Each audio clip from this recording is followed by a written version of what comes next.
Olá, alunos, tudo bem? Eu sou o tutor Jonathan Silva.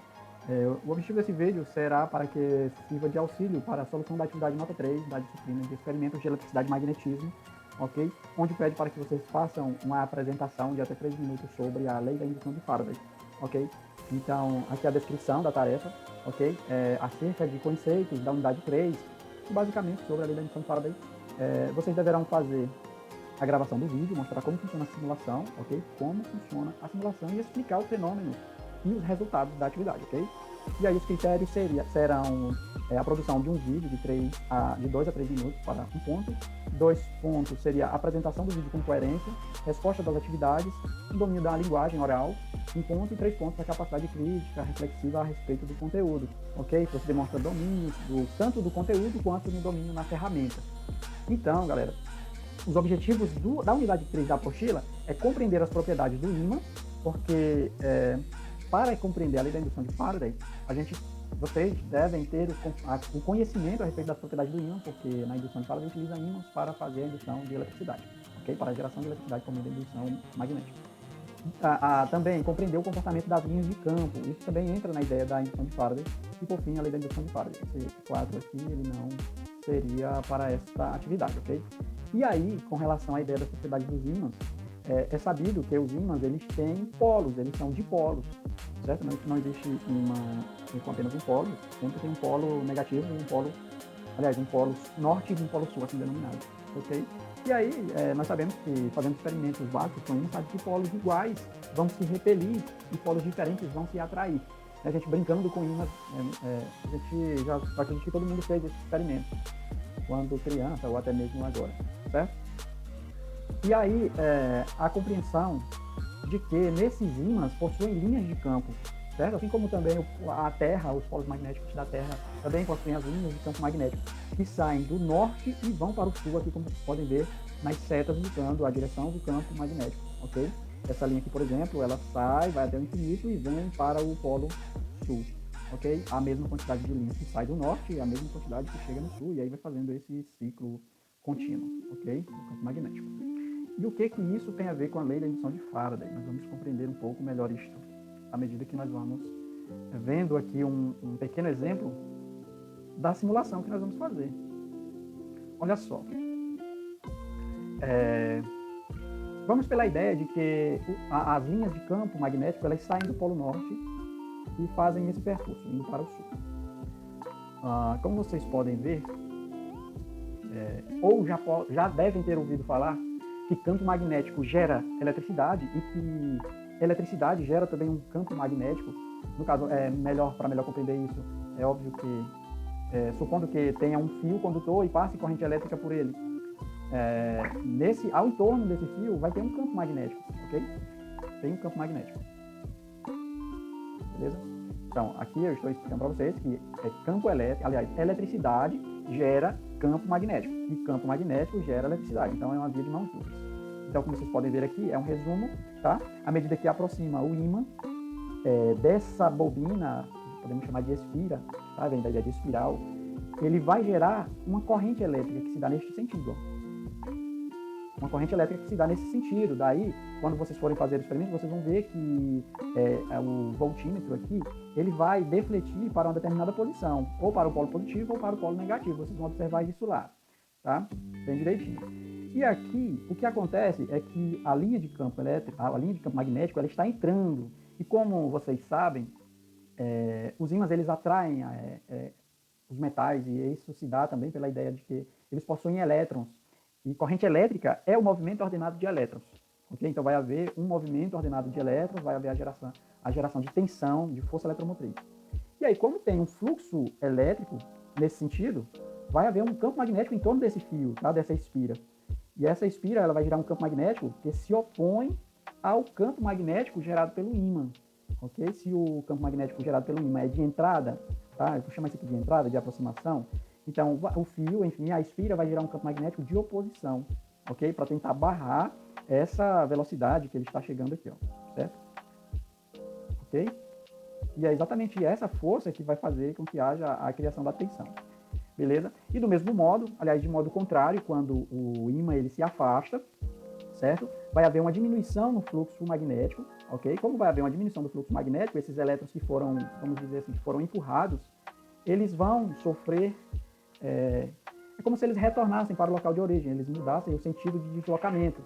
Se eles mudam o sentido de deslocamento, o fluxo magnético, que era de saída, eles vão mudar, certo? Eles vão ser agora de entrada.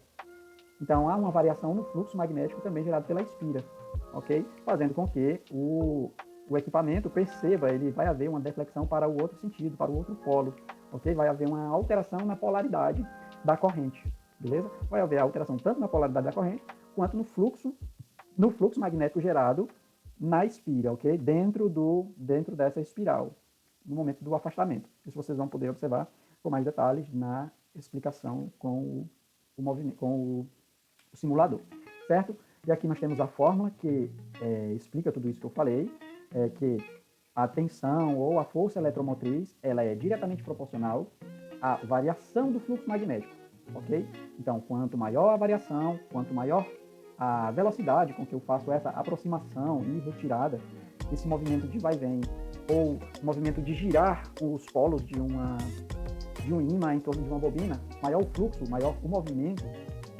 Quanto maior o movimento desse fluxo magnético no decorrer do tempo, maior será a tensão. E aí vocês vão observar que quanto maior o movimento de vai e vem lá no simulador, maior será a luminosidade adquirida pela lâmpada. Ok? Beleza, vamos adiante.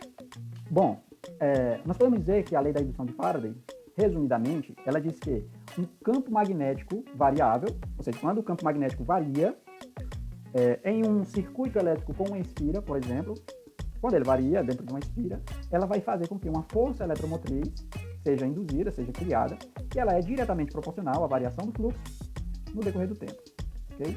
Então, vamos supor que esse fluxo seja bem lento, bem devagar. O tempo que vai passar vai ser infinitamente grande, bem grande. Imagina que você está dividindo um número por algo grande, um tempo grande. Então o fluxo vai ser bem pequeno, a tensão vai ser pequena, a luz pode até não acender. Vamos supor que esteja quase parado, então não vai acender. Porque não vai haver movimento de elétron, não vai haver uma variação de fluxo elétrico. Agora, se você fizer um movimento rápido, certo? Você vai conseguir ter um fluxo magnético variável de grande proporção, ok? Fazendo com que haja um aumento de tensão. Outra coisa interessante e importante é que a quantidade de espiras, a quantidade de voltas, ela é muito importante para a ideia de aumento de tensão. Ok? De tensão. Pode chamar de V, pode chamar de U. Ok? Então a tensão elétrica, os volts, tem uma ligação bem direta com as voltas. Tá bom? Olha o nome. Volts e voltas. Então tem uma relação bem próxima aí. Beleza, galera? E aí eu tenho outra definição, apenas com palavras um pouco diferentes. A lei da indução de Faraday, a lei da indução eletromagnética, diz que a variação do fluxo através de condutores induz o surgimento de corrente elétrica. E eu poderia até complementar isso dizendo que a corrente elétrica que passa por um condutor, ela gera um campo magnético em seu entorno, certo? E isso, esse conhecimento físico muito importante da eletricidade e magnetismo, ele é a base para as grandes construções de geradores de usinas hidrelétricas, de usina elétrica, de corrente alternada, por exemplo, em que há, aqui no exemplo, uma bobina girando em torno de um ímã, fazendo com que haja esse movimento de vai e vem dos elétrons, e também a mudança de polaridade, como vocês estão vendo aqui. Isso aqui é a base da criação da corrente alternada, ok? Da corrente alternada. Isso aqui é corrente contínua, corrente alternada. Beleza? Então, é exatamente isso.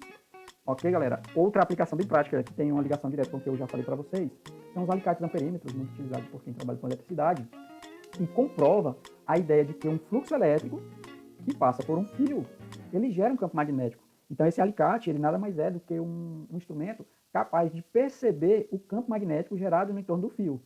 Ok? Então, ele coloca o alicate consegue sentir o fluxo, aliás, consegue sentir o campo magnético gerado e, consequentemente, perceber quantos elétrons passam em determinado ponto do fio.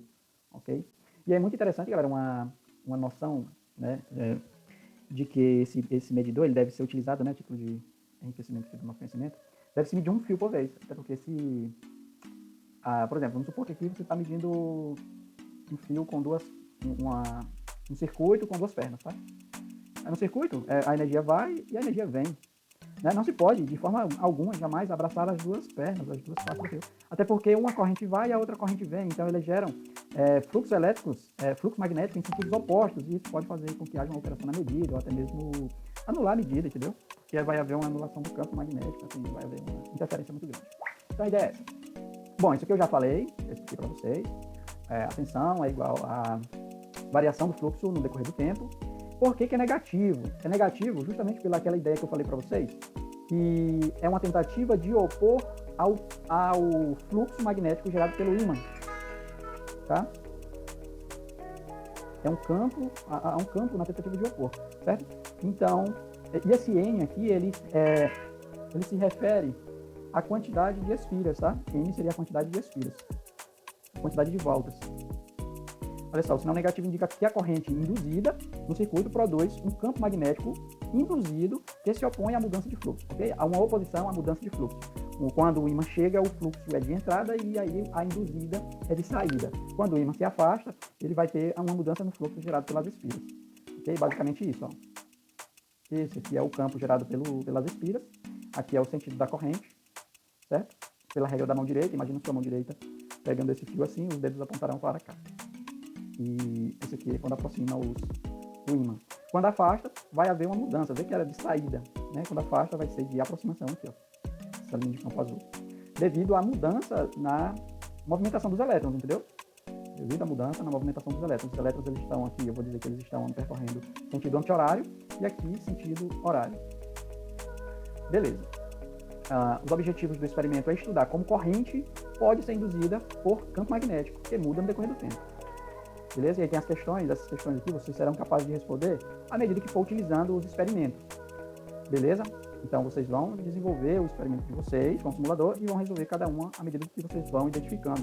Claro, usando os termos corretos, os termos da eletricidade e magnetismo que vocês deverão estudar e ter por base, é claro. Eu vou apresentar para vocês o simulador, certo? Esse é o simulador que vocês vão estar utilizando.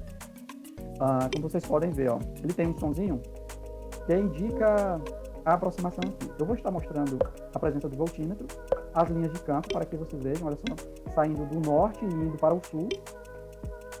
E à medida que a gente faz o movimento, mesmo longe, a gente já consegue perceber que ele sente, tá? Ele sente, os elétrons dentro desse condutor, ele já consegue se movimentar, gerando uma tensão muito pequena.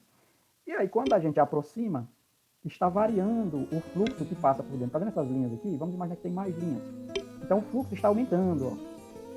É isso que a gente chama de variação do fluxo. Então imagina que aqui dentro há elétrons se movimentando devido à aproximação, ok? E aí essas pontas aqui, elas vão determinar os polos se é positivo ou negativo.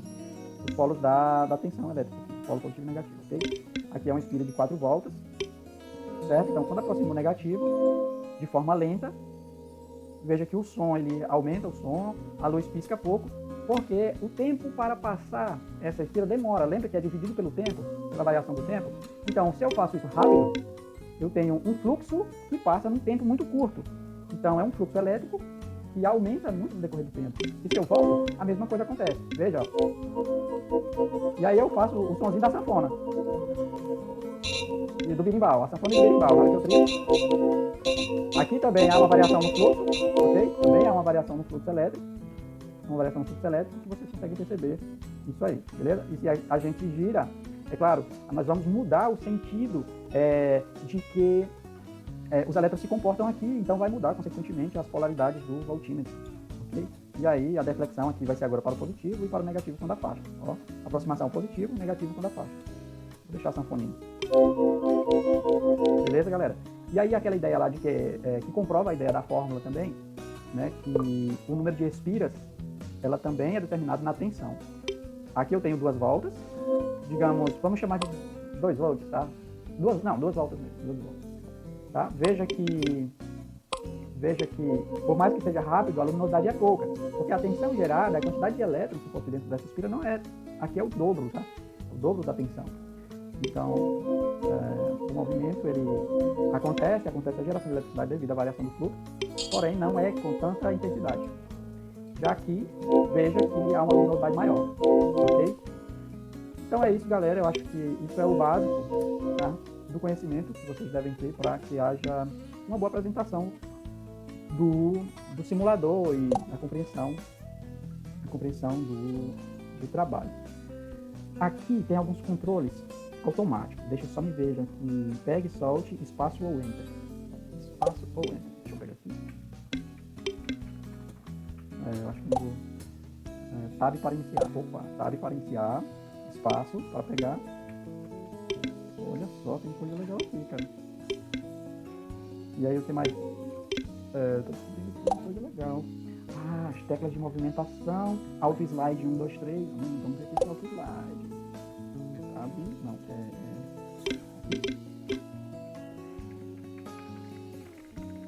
Tab, peraí.